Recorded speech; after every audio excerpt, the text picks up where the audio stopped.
So now that Season 4 has begun, I've noticed that the more things change, the more they stay the same. And what I want to talk about today is whiners. Teammates whining that you picked a certain character that doesn't adhere to a meta or is in their opinion a useless character.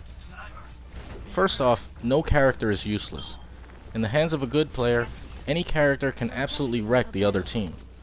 The problem isn't the Hanzo or the Torb or the Symmetra, it's your attitude.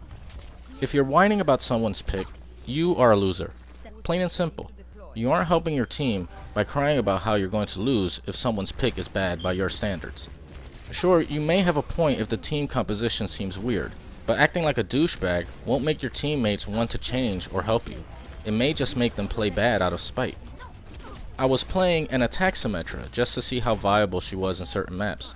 Turns out she's very viable, like almost a must-have in most situations. I was able to get platinum from a low gold in one night by solely using Symmetra on attack and defend.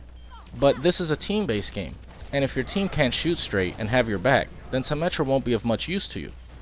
So of course you have to switch to something that will help your team. That's how the game is played.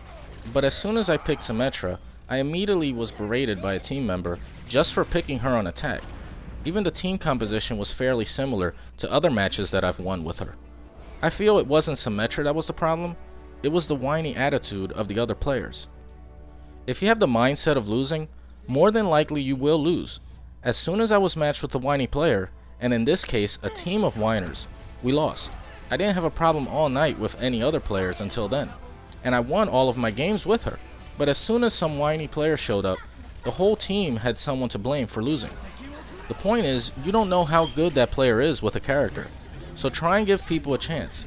Sure, the meta is somewhat important, and having certain characters in different situations is preferred. Like in this playthrough, I would have preferred a Reinhardt shielding the gate in Hanamura. But if you're constantly crying about someone's bad pick, you'll stay distracted from the game. You'll piss off your teammates, and maybe even have them play badly out of spite. Now, I don't play badly out of spite. I may play badly, but not because I try to. But if you piss me off, I'll insta-lock my character and just do whatever I want to do because I know it makes you upset. That's if you're especially whiny. I don't like to lose, no one does. But if you care more about meta than using the team that you have, then you won't be focused on the fight and you'll start blaming others for losing. Instead, you could have used that energy to make callouts to help your team, no matter how crappy you think it is. Have a positive attitude. The teammates may surprise you. And even though it helps, meta isn't everything. So whether you win or lose, have fun with it. Your rank won't change much from a few wins or losses. And also, if you get paired with whiners, just turn your mic off and don't argue with them. They'll ruin your night if you aren't careful. Until next time.